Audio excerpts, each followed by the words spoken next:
अस्सलाम वालेकुम सामईन। अदबिस्तान में खुश आमदीद। हर जुर्म का कोई ना कोई ऐनी शाहिद होता है जो इस जुर्म की शहादत फराहम करता है। कत्ल की इस वारदात में भी ऐसा ही हुआ। मुजरिम को यकीन था कि इसे जुर्म का इर्तकाब करते हुए किसी ने नहीं देखा, मगर एक ऐनी शाहिद मिल गया था जिसने उसके जुर्म के नाकाबिले तरदीद सबूत फराहम कर दिए थे। अपने फन की बदौलत मुजरिम को शिनाख्त करने वाले फनकार की कारकर्दगी। शराटेदार बारिश, गहरी रात, ऊपर तारीक आसमान पर बादलों की हैबतनाक गरज, बिजली के खौफजदा कर देने वाली चमक। यूं लगता था जैसे कायनात इन्हीं चीजों में ढल गई हो।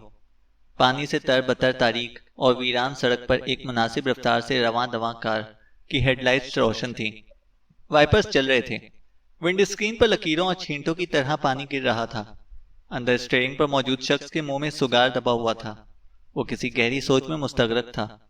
उसने गर्म कोट और हैट पहन रखा था।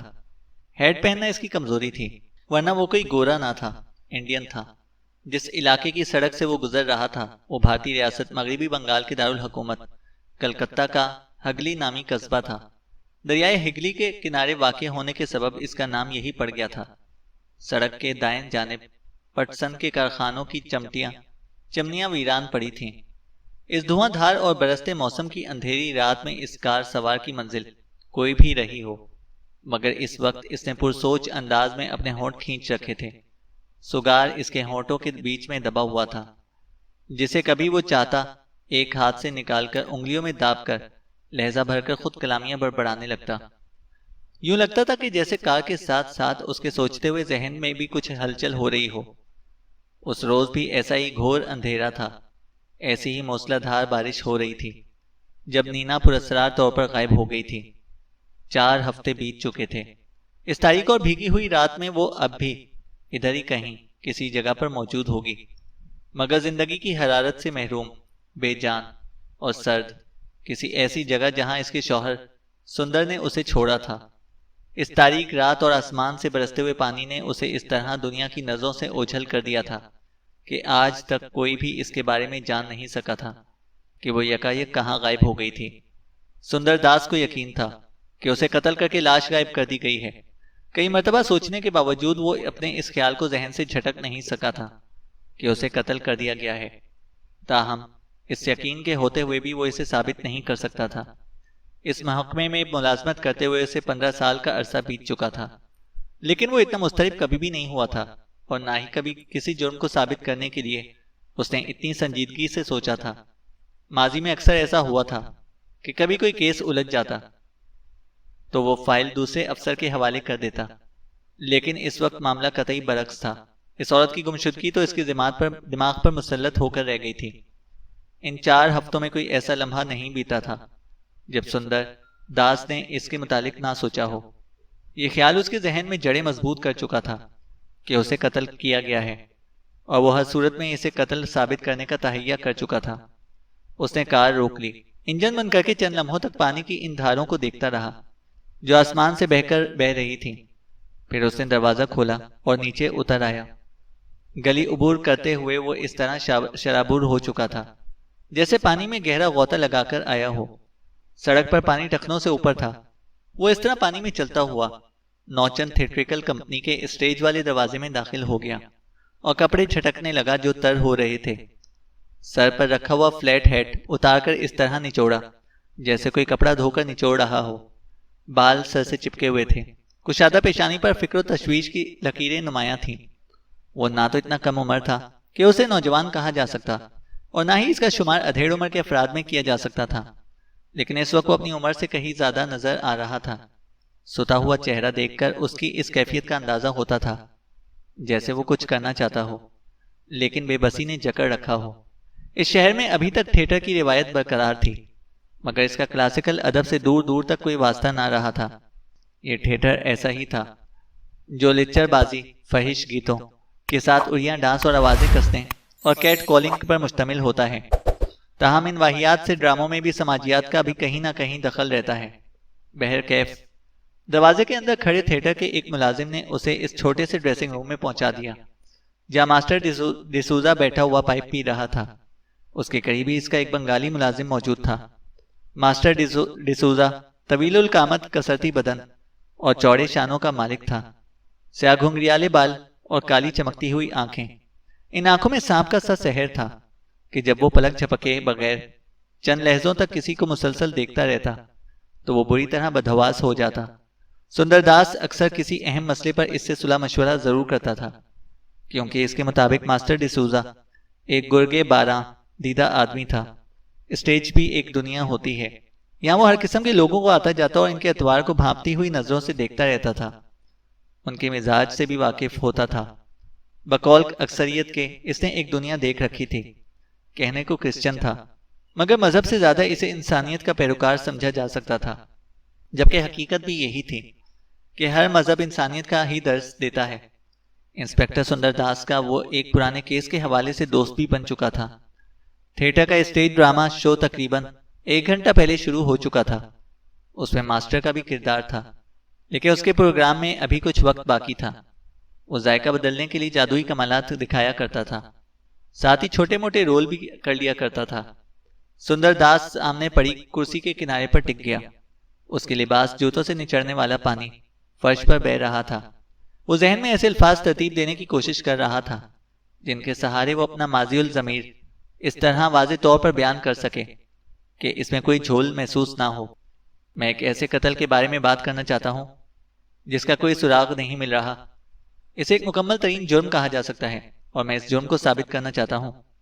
बिलाखिर सुंदरदास ने अपने जचे तुले लहजे में कहा और मास्टर की तरफ देखने लगा। मास्टर डिसूजा ने इस तरह सर को जुम्बिश दी जैसे सुने बगैर सब कुछ समझ गया हो। उसे ये समझने में मतलब देर न लगी कि सुंदर के कान में किसी कत्ल की वारदात की भनक पड़ चुकी है और वो इससे मदद हासिल करने के लिए आया है। मगर वो ये भी जानता था कि सुंदरदास अपनी जबान से कभी इससे मदद करने को नहीं कहेगा।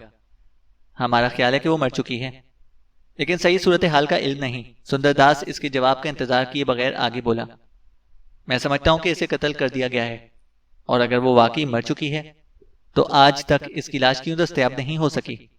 अगर लाश मिल भी जाए तो हम इस पोजीशन में नहीं हैं कि उसे कत्ल का केस साबित कर सकें। अगर हम साबित करने में कामयाब हो जाएं कि इसे कत्ल किया गया है तो ये साबित करना बहुत मुश्किल होगा कि इसे वाकई उसने कत्ल किया है। लेकिन उसके बावजूद मुझे यकीन है कि वो मर चुकी हो, उसे कत्ल किया गया और इसका कातिल वही है। मास्टर ने एक बार फिर इस तरह सर को जुम्बिश दी जैसे इसका मतलब समझ गया हो। उसने खत्म होता हुआ सिगार एश ट्रे में मसल दिया और मेज पर रखे हुए बक्स में से 2 ताज़ा सुगार निकालकर एक सुंदरदास की तरफ बढ़ा दिया। सुंदर ने सुगार ले लिया, लेकिन उसे सुलगाने की बजाय दांतों में चबाने लगा। मास्टर गहरी नजरों से इसके चेहरे का जायजा ले रहा था। इसकी हरकत इसकी अंदरूनी कैफियत की कमाजी कर रही थी। बहर कैफ।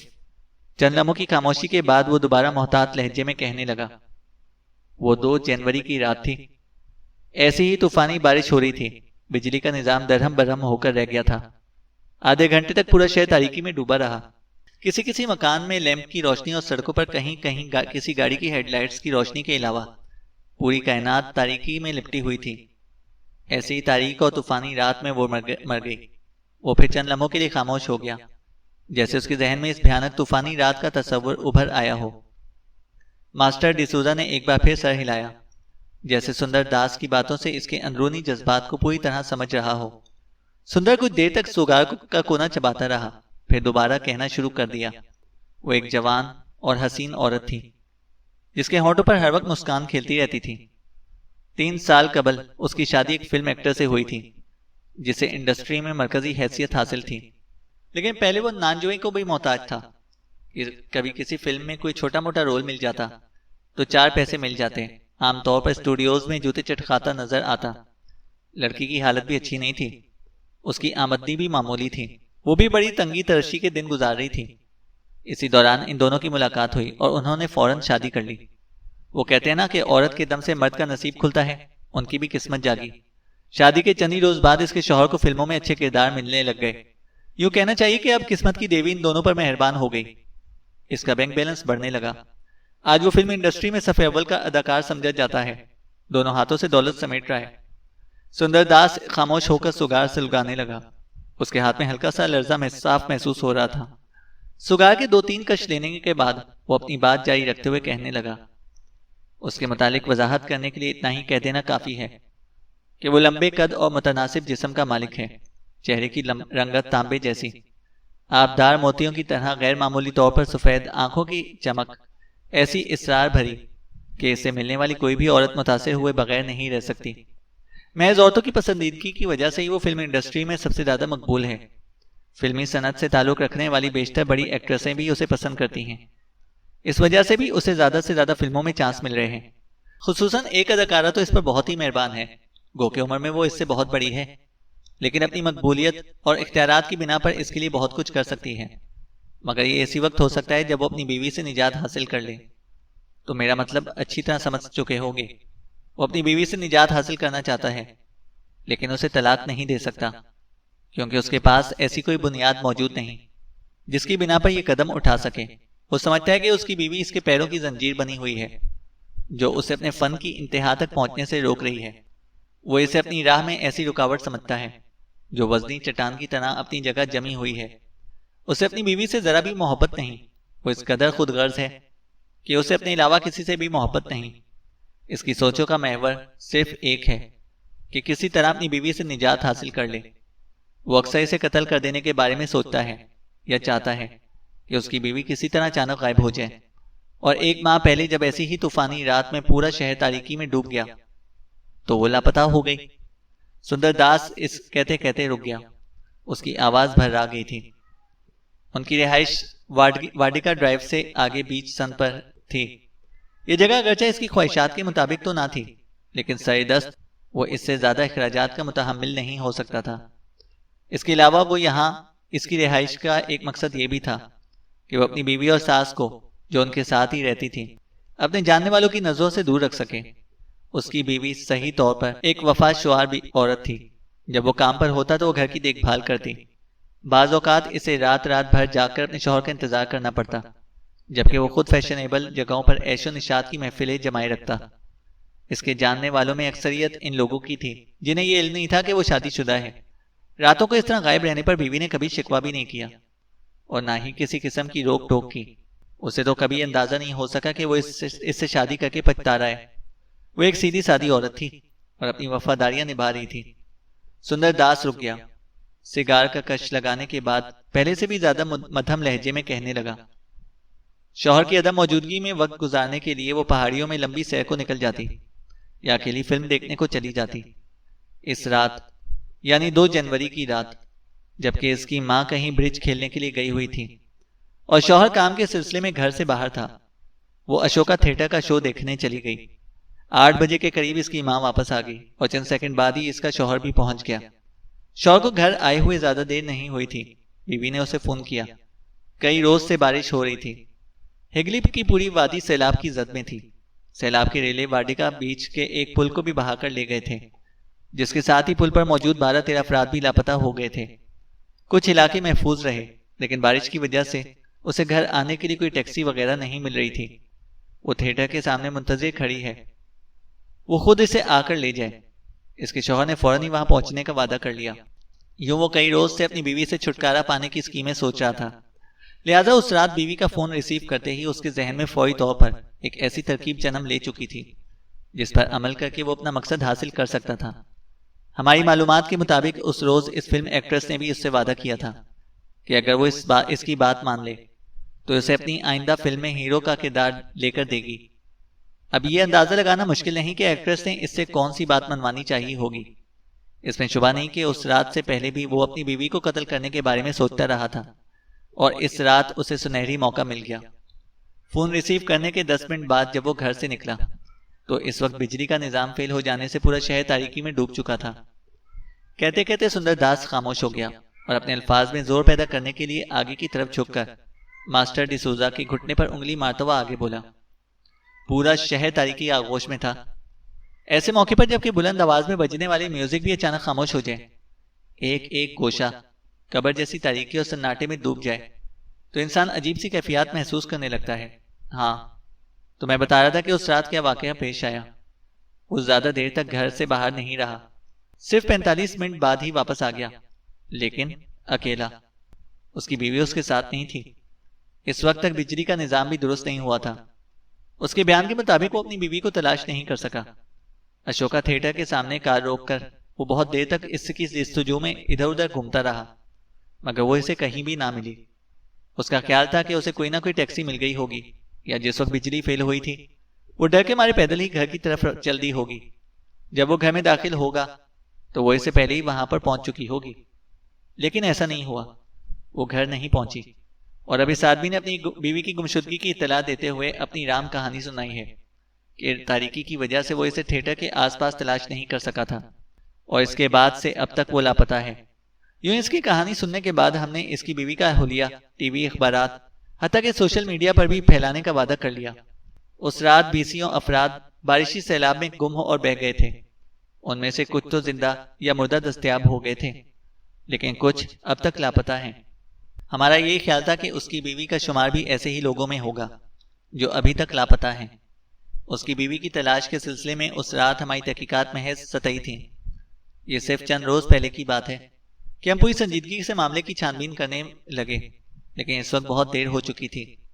नीना ऐसे गायब हो चुकी थी जैसे इस दुनिया में कभी इसका वजूद ही ना रहा हो। आधी रात के करीब इसका शौहर कार लेकर दोबारा घर से चला गया। वो कई घंटों तक गायब रहा। सुबह का उजाला फैलने से कुछ पहले वापस लौटा तो इस वक्त भी बारिश हो रही थी। बिजली का निजाम दुरुस्त हो चुका था, लेकिन मौसम खतरनाक होने की वजह से गलियां और सड़कें सुनसान थीं। कोई भी ये नहीं कह सकता था कि किसी ने उसे या उसकी कार को कहीं देखा हो। वो कहां कहां गया और क्या क्या करता रहा, कोई भी नहीं बता सकता। उसके बयान के मुताबिक वो नीम दीवांगी की कैफियत में अपनी बीवी की तलाश में सड़कों पर कार दौड़ाता रहा।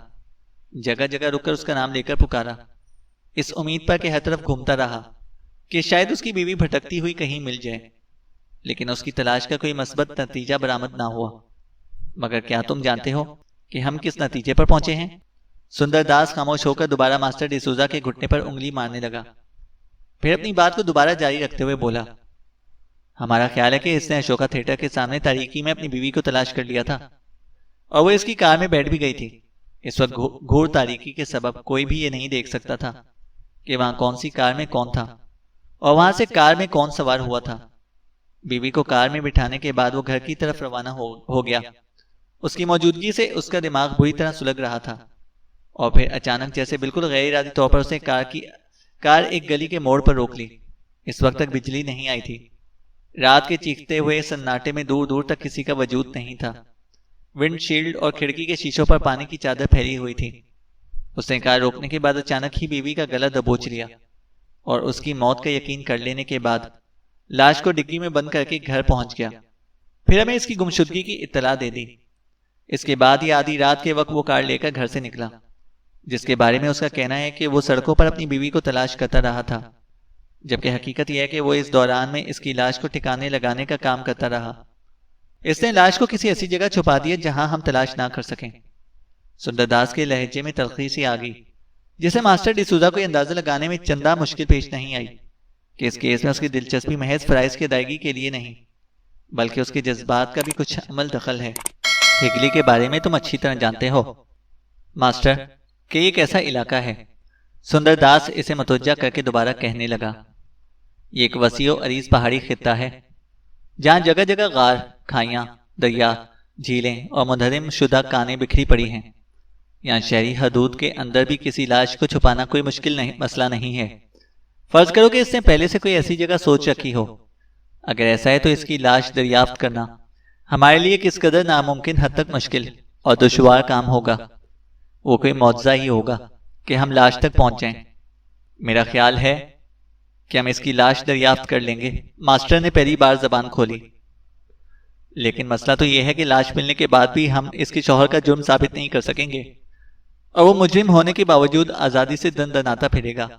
सुंदरदास के लहजे में बेबसी थी। शायद ऐसा ना हो सके। तुम आई विटनेस को क्यों भूल जाते हो? मास्टर डिसूजा ने पुरसकून अंदाज में जवाब दिया। आई विटनेस? सुंदरदास ने हैरत से इसकी तरफ देखा। अफसोस कि सानेह का कोई ऐनी शाहिद नहीं है, सुंदरदास ने कहा। हर कत्ल का एक ऐनी शाहिद जरूर होता है। मास्टर मुस्कुराया। काश, सुंदरदास ने ठंडी सांस भरी, अगर इस सानेह का कोई ऐनी शाहिद हुआ तो इस केस को हल करने में बड़ी मदद मिलेगी। तुम्हारा ये कहना कि हर कत्ल का एक ऐनी शाहिद हो जरूर होता है, अगर सच होता तो कोई भी कातिल फांसी के फंदे से बच ना सकता।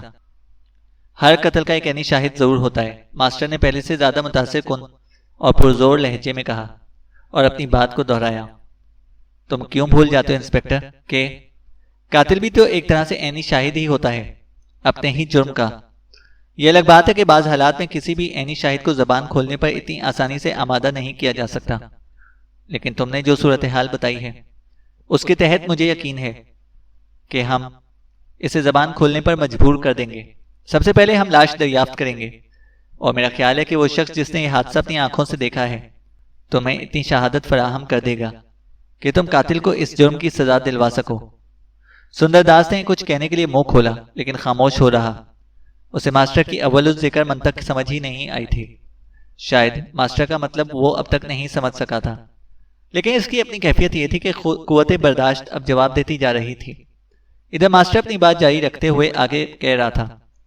पहली बात तो ये कि इसके शौहर सुभाष बंसल को फोन पर इत्तला दो कि तुम उसकी बीवी नीना की लाश की शनाख्त के लिए उसे लेने के लिए आ रहे हो। अगर वो पूछे तो कहना कि इस सानहे का एक ऐनी शाहिद मौजूद है जो ये जानता है कि लाश कहाँ है। उसने कातिल को पहचान लिया था और उसके ताकुब करके ये मालूम कर लिया था कि कत्ल करने के बाद कातिल ने उसकी लाश कहाँ छुपाई थी। इससे ज्यादा कुछ बताने की उसे मुतलक जरूरत नहीं, क्योंकि बेहतर होगा कि हमारे पहुंचने तक वो इसी मसले पर सोचता रहे। और अब मेरे प्रोग्राम का वक्त हो रहा है, मैं कुछ देर बाद तुमसे मिलूंगा। मास्टर ये कहता हुआ उठकर खड़ा हो गया। इंस्पेक्टर सुंदरदास भी ऐसी जगह पर आकर बैठ गया जहां से स्टेज का मंजर नजर आ रहा था।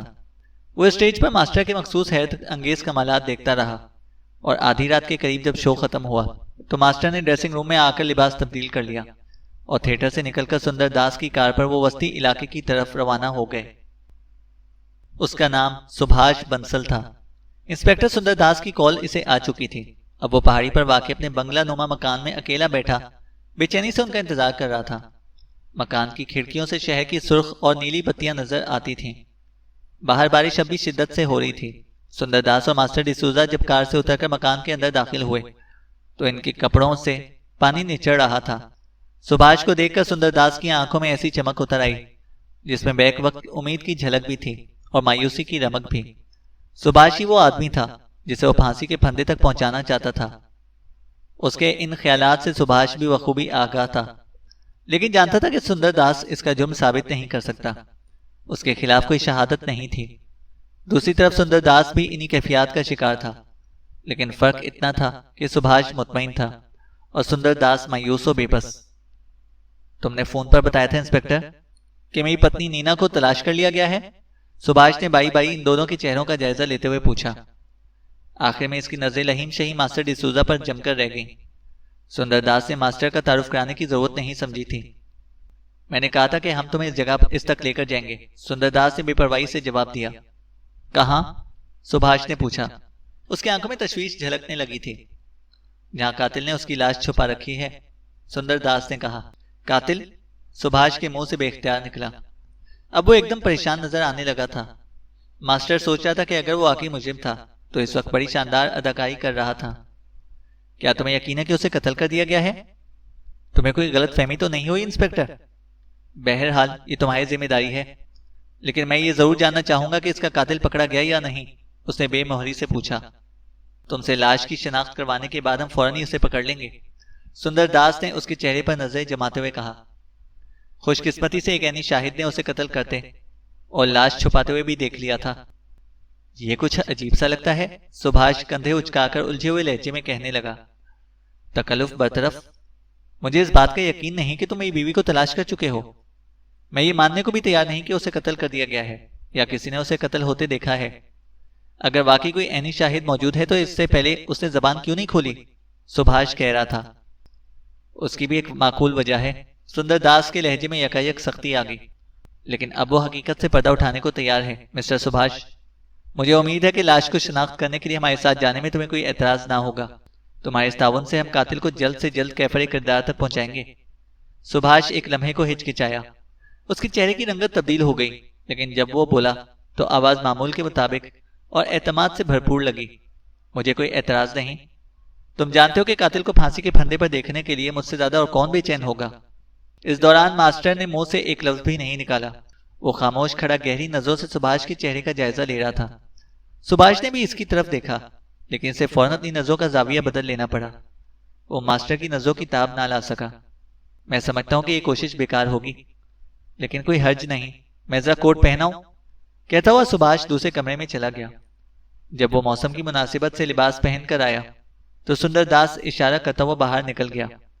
बाहर निकलकर जब सुभाष अपनी कार की तरफ बढ़ा तो सुंदरदास ने उसे टोक दिया। हम अपनी कार में जाएंगे। कार गो के छोटी है, मगर हम 3 अफराद के लिए तो काफी होगी।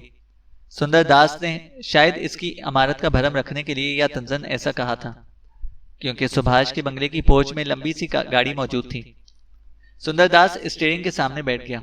एक लम्हे की हिचकिचाहट के बाद सुभाष इसके बराबर वाली सीट पर बैठ गया। मास्टर ने उकबी सीट नशिस्त संभाल ली। बारिश कभी तेज और कभी आहिस्ता हो रही थी। वक्फे से बादल भी गरजते और बिजली भी चमक जाती। हम वो रास्ता इख्तियार करेंगे जहां से कातिल लाश को लेकर गया था, सुंदरदास ने इस मध्यम और इसरार भरे लहजे में ये कहते हुए कार स्टार्ट करके आगे बढ़ा दी। रुख वाडिका ड्राइव बीच की तरफ था। इस वक्त यहां से निकलने का सिर्फ यही एक रास्ता था। सुभाष खामोश बैठा विंडशील्ड से बाहर देख रहा था, लेकिन जब कार इंदिरा एवेन्यू की तरफ घूमी तो इसने बेचैनी से पहलू बदला, और जब मास्टर ने सुंदरदास को दाएं जाने मुड़ने की हिदायत की तो वह एक बार फिर कसमसाया। सुंदरदास ने गाड़ी ईस्ट व्यू की तरफ घुमा दी, और जब गली से निकलकर कार को गोवर से होती हुई देसाई स्ट्रीट पर पहुंची तो वो एक लम्हे के लिए सुभाष के चेहरे की रंगत बदल गई। उसने कुछ कहना चाहा, मगर होंठ सख्ती से भींच गए। यहां से बाएं तरफ, मास्टर ने बड़ी उजलत में सुंदरदास को हिदायत दी। गाड़ी बाएं तरफ घूम गई और जेरी इलाके से होती हुई मास्टर की हिदायत के मुताबिक मार्बल मार्केट की सड़कों का चक्कर काटती हुई शांति वार्ड की तरफ निकल आई। दाएं तरफ मास्टर ने दोबारा हिदायत दी। गाड़ी दाएं तरफ मुड़ गई। इसी तरह 2 और सड़कों का चक्कर काटने के बाद वो दोबारा इंदिरा एवेन्यू की तरफ निकल आए। इधर सुभाष मुस्तरिब नजरों से इन सड़कों और गलियों की तरफ देख रहा था जहां जहां से कार गुजर रही थी। सुंदरदास के बराबर में बैठा वो बार बार बेकुली से पहलू बदल रहा था। जब मास्टर की हिदायत के मुताबिक कार हाई ड्राइव की तरफ घूमी तो वो चीख उठा, तुम लोग मुझे कहां लेकर जा रहे हो? तुम्हारा दिमाग तो नहीं खराब हो गया जो इस तरह पागलों की तरह कार को इधर उधर घुमा रहे हो? इस तरफ कोई पुलिस स्टेशन, अस्पताल या मुर्दा खाना नहीं है। मैं जानना चाहता हूं कि तुम लोग मुझे कहां लेकर जा रहे हो? कातिल के नक्शे कदम पर, और तुम जानते हो कि ऐसे रास्ते हमेशा पेचीदा होते हैं, मास्टर ने मध्यम से लहजे में जवाब दिया, और उसके साथ ही सुंदरदास को बाएं तरफ मुड़ने का इशारा किया। फिर गाड़ी बाएं तरफ मुड़ी और सड़क पर चलते हुए वो इस दोराहे पर पहुंच गए जहां से एक सड़क वस्ती इलाके और दूसरी महापुर तीको म्यूजियम की तरफ चली गई थी। उनकी इस आवारागर्दी से अब सुभाष की कुव्वत बर्दाश्त जवाब देने लगी और वो एक बार फिर चीखा, मैं कहता हूं कि गाड़ी रोको और मुझे नीचे उतरने दो। मैं समझ गया हूं कि तुम लोग मेरे खिलाफ किसी किस्म का जाल बिछा रहे हो। मेरी पत्नी तुम लोगों को नहीं मिली और ना ही तुम लोग जानते हो कि वो कहां है। मुझे जाने दो, गाड़ी रोको, मैं कहता हूं, सुभाष चिल्ला रहा था। हम तुम्हें वो रास्ता दिखा रहे हैं जिसे कातिल ने इख्तियार किया था, मास्टर डिसूजा ने नरमी से जवाब दिया। इस रात ऐसे ही तूफानी मौसम में इसने जो रास्ता इख्तियार किया था उसे यकीन था कि वो किसी की नजरों में नहीं आया था। मास्टर डिसूजा ने कहा, यह नामुमकिन है, तुम्हारा दिमाग खराब हो गया है। तुम कैसे कह सकते हो कि कातिल ने यही रास्ता इख्तियार किया था? तुम लोग तो ये भी नहीं जानते कि मेरी पत्नी को कत्ल भी किया गया है या नहीं। सुभाष इस बार बुरी तरह चीख कर बोला। उसका लहजा ऐसा था जैसे उन्हें नहीं, अपने आप को कायल करने की कोशिश कर रहा हो। सुंदरदास ने मुड़कर उसकी तरफ देखने की जरूरत भी महसूस ना की। उसकी तमाम तवज्जो ड्राइविंग की तरफ थी। वो मास्टर की हिदायत पर गाड़ी को कभी दाएं और कभी बाएं घुमा रहा था। कार मजीद 3-4 गलियों और ब्लॉक से होती हुई एक सड़क पर पहुंची तो मास्टर ने उसे फिर एक जानिब मुड़ने की हिदायत की। तभी सुभाष ने कार का दरवाजा खोलने की कोशिश करना चाही। मैं कहता हूं मुझे यहां उतार दो, तुम लोगों को मुझे इस तरह हरासा करने और जबरदस्ती रोकने का कोई हक नहीं पहुंचता, वो रो देने वाले लहजे में बोला। मास्टर ने उसे बाजू से पकड़कर दोबारा सीट पर बिठा दिया। सुभाष के लिए अब मज़ाहिमत की कोई गुंजाइश बाकी ना रही थी। वो खामोशी से बैठा होंठ चबाने लगा। गाड़ी अब एक बार फिर शुमाल की तरफ बढ़ रही थी। बारिश का जोर भी अब बढ़ गया। कार की छत से ऐसी आवाजें उभर रही थीं जैसे छत पर पत्थर बरसाए जा रहे हों। वाइपर्स विंडशील्ड पर बहती हुई पानी की लकीरों को साफ करने की जिद्दोजहद में मुसलसल मसरूफ था। इनका रुख तब्दील हो चुका था। अब कार हाईवे से दूर एक नाहमवार और ढलवान रास्ते पर पहुंच चुकी थी। इस तरफ बहुत दूर एक और आबादी थी। बारिश के शोर के अलावा हर तरफ सन्नाटा और सकूत था। ऐसे तूफानी मौसम में अगर यहाँ किसी को कत्ल करके फेंक दिया जाता तो उसके बारे में कभी किसी को कुछ मालूम नहीं हो सकता। इन दोनों के दरमियान फंसे हुए सुभाष का दिल बड़ी शिद्दत से इसी खौफ में धड़कने लगा था। मास्टर ने जैसे ही दाएं तरफ मुड़ने की हिदायत की, वो इस तरह उछला जैसे बिच्छू ने डंक मार दिया हो। सुंदर दास ने मास्टर की हिदायत पर गाड़ी फौरन ही दाएं तरफ गली में मोड़ ली। कार की रफ्तार तेज नहीं थी। गली सुनसान और तारीक थी। किसी घर की खिड़की या रोशनदान से रोशनी दिखाई नहीं दे रही थी। कुछ आगे एक मोड़ काटने के बाद गली में अब कहीं कहीं लाइट्स रोशन थीं, जिनकी जर्द रोशनी में एक बहुत बड़ा जंगला दिखाई दे रहा था। मास्टर गहरी और भांपती हुई नजरों से दाएं बाएं देख रहा था। सुभाष की ज़हनी कैफियत ऐसी थी जैसे उसके दिमाग की लगें फट जाएंगी। गाड़ी रोक लो, बिलाखिर मास्टर ने कहा। उसके अल्फाज ऐसे ही थे जैसे गहरे सन्नाटे में अचानक ही गोली चलने की आवाज गूंज गई हो। सुंदरदास भी अपनी जगह पर उछलकर रह गया। उसे किसी खुदकार रोबोट की तरह ब्रेक पर पैर का दबाव डाल दिया। इंजन बंद हो चुका था। हर सू खामोशी तारी थी। चंद लम्हों तक वो तीनों ही इस तरह खामोश बैठे रहे जैसे उनका कोई वजूद ही ना रहा हो। इस चीखते हुए सन्नाटे में सिर्फ बारिश की आवाज सुनाई दे रही थी। गोबंद राम पिक्चर्स वेयरहाउस, सुंदरदास बड़बड़ाया। ये तो इनका गोदाम है जहां पुराने सेट, सीनरियां, कटी फटी रीलें और आलतू फालतू चीजें डाल देते हैं, सुंदरदास ने कहा। हमें यहीं उतरना है, कहता हुआ मास्टर डिसूजा दरवाजा खोलकर बाहर निकल आया। यूं वो अब दरवाजे के करीब खड़ा सुभाष की तरफ देखने लगा, जो चंद मिनट पहले तो कार से उतरने को बेचैन था, लेकिन अब महसूस हो रहा था जैसे सीट छोड़ने का इसका कोई इरादा ही ना हो। सुभाष ने जेब से सिगरेट निकालकर होंठों में दबाया और इसे सुलगाने की कोशिश चाही। लाइटर जलाते हुए वो आगे को झुक गया था, लेकिन शोला यकदम भड़क कर बुझ गया। इसे झिलाकर जाने की वो सिगरेट ही फेंक दी और कार से बाहर निकल आया। मैं नहीं जानता कि तुम लोग मुझे इस सुनसान जगह पर क्यों लेकर आए हो। मैं घर जा रहा हूं और तुम लोग मुझे रोक नहीं सकते, समझे? वो वहशियाना लहजे में बोला। मास्टर डिसूजा ने उसे बाजू से पकड़ लिया। उसकी गिरफ्त इस कदर मजबूत थी कि सुभाष मचल कर रह गया। तुम आखिर किस बात से खौफजदा हो? अपनी बीवी को तुमने कत्ल नहीं किया, फिर डरने की क्या बात है? सुंदरदास ने उसकी तरफ देखते हुए कहा। नहीं, तुम अच्छी तरह जानते हो कि मैंने उसे कत्ल नहीं किया, सुभाष चिल्लाया। इससे पहले कि हम तुम्हारे बारे में अपने ख्यालात को कोई और रुख दें, तुम्हें हमारे साथ मुकम्मल ताउन करना चाहिए, सुंदरदास बोला। हमें इस गोदाम के अंदर जाना है, मास्टर कहते हुए कदम आगे बढ़ा दिए। सुभाष भी गिरता पड़ता उसके साथ चल पड़ा। सुंदरदास इसकी दूसरी तरफ था। इस तरह सुभाष अब भी इन दोनों के बीच में था। वो बंगले के साथ साथ आगे बढ़ते रहे। बारिश अभी इसी तेजी से हो रही थी और दूर दूर तक किसी ऐसे जी रूह का निशान नहीं था जो उन्हें देख सकता। अगर वो सुभाष को कत्ल भी कर दें तो कोई उनके खिलाफ किसी किस्म की शहादत नहीं दे सकता। तकरीबन 30-40 कदम चलने के बाद वो गेट के सामने आकर रुक गए। ताला लगा हुआ है, मैं कार से कोई औजार लेकर आता हूँ, सुंदरदास कहता हुआ कार की तरफ चला गया। चंद मिनट बाद जब वो वापस आए तो उसके हाथ में टॉर्च और दूसरे हाथ में टायर लीवर था। टायर लीवर के एक ही झटके से ताला खुलकर लटक गया। अब अंदर चलो, मास्टर ने कहा। नहीं, सुभाष बदहवासी और खौफ के आलम में चीखा। मैं तुम लोगों के साथ अंदर नहीं जाऊंगा। तुम लोग मुझे कत्ल करना चाहते हो? तुम मुझे मजबूर नहीं कर सकते। मैं तुम दोनों पर हरास का केस दायर कर दूंगा अदालत में, वो कह रहा था। हम सिर्फ तुम्हारी पत्नी की लाश की शिनाख्त कराना चाहते हैं, डरने की जरूरत नहीं। तुम्हें कोई नुकसान नहीं पहुंचेगा। अब अंदर चलो। सुंदरदास ने उसके कंधे से पकड़कर आगे को धकेला।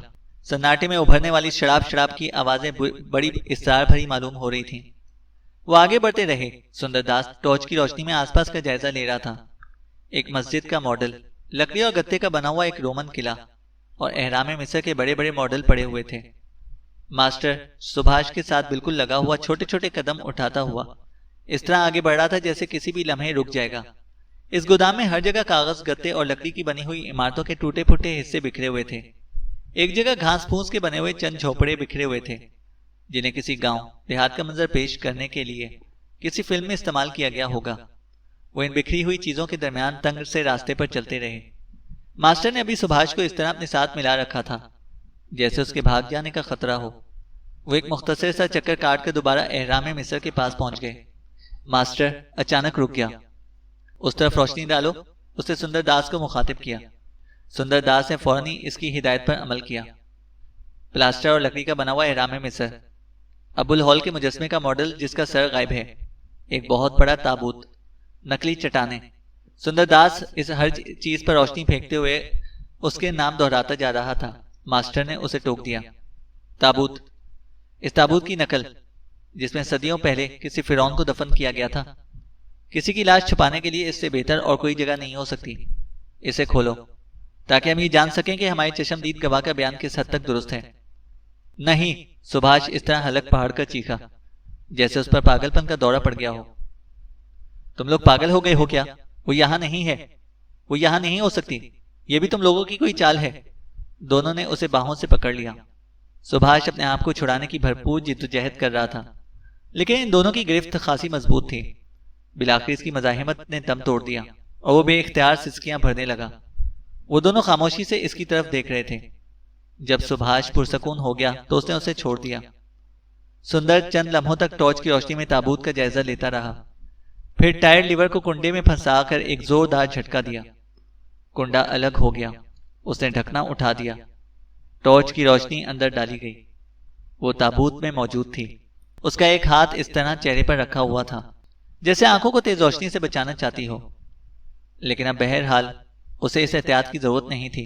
एक माह के तवील अरसे ने उसका तमाम हुस्न छुपा लिया था। इसकी लाश यहाँ मौजूद है। सुंदरदास की आवाज कपकपा रही थी। मुझे यहाँ इसकी मौजूदगी का पूरा यकीन था। हमारा ऐनी शाहिद कभी झूठ नहीं बोल सकता। सुभाष, देखकर बताओ, ये तुम्हारी बीवी की लाश है ना? मास्टर ने पुरसकून लहजे में कहा। सुभाष को ये वाज़ेह जवाब देने की बजाय हिस्ट्रियाई अंदाज में चिल्लाया और फिर अचानक धम की आवाज से नीचे गिर गया। इसकी आंखों के आगे तारीकी छा गई थी। उसका चेहरा बिगड़ गया था। वो जिंदगी की सबसे बड़ी बाजी हार चुका था। सुंदरदास ने फौरन ही इसकी कलाई में हथकड़ियां पहना दी और उसे एक झटके से उठाकर खड़ा कर दिया। यह नामुमकिन है, वो चीखने वाले अंदाज में बोला। तुम लोग जिनके कहने पर मुझे यहां तक लेकर आए हो, उनके बारे में वो ही बता सकता है जिससे मेरा ताकुब किया हो। लेकिन मुझे पूरा विश्वास है कि इस तूफानी रात में किसी ने भी मुझे नहीं देखा था। मुझे नहीं मालूम कि तुम बिल्कुल इन्हीं रास्तों पर चलते हुए मुझे यहां तक किस तरह लाए हो, वो कह रहा था। वो खामोश होकर हथकड़ियों में जकड़े हुए दोनों हाथ अपने सीने पर मारने लगा।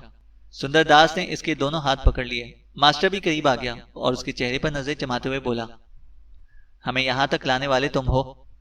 तुम्हारे मुजरिम ज़मीर ने हर मोड़ पर हमारी रहनुमाई की है। ये तुम खुद थे जो एक एक कदम पर हमें रास्ते की निशानदही करते रहे हो। नहीं, ये झूठ है, मैंने ऐसा नहीं किया। मैंने तुम्हें कुछ नहीं बताया। सुभाष धाड़ा। यकीन कर लो मिस्टर सुभाष कि यहां तक हमारी रहनुमाई करने वाले तुम और सिर्फ तुम थे। मैंने तुम्हारे मुजरिम ज़मीर की बात की है। तुम लाशौरी तौर पर हमारी रहनुमाई करते रहे हो।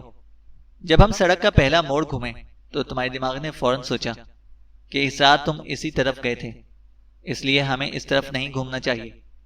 तुम्हारे दिमाग की यह सोच तुम्हारे जिस्म पर असर अंदाज हुई। तुमने बहुत ही खफीफ अंदाज में बेचैनी से अपने जिस्म को हरकत दी और मेरे लिए इतना ही काफी था। तुम्हें याद होगा कि कार में तुम्हारे साथ बिल्कुल जुड़कर बैठा हुआ था। छोटी कार का मैंने दानिस्ता इंतखाब किया था। तुम्हारी नसों की एक एक हरकत तुम्हारी अंदरूनी कैफियत की चुगली खा रही थी। यह फन मैंने बड़ी मेहनत से सीखा है।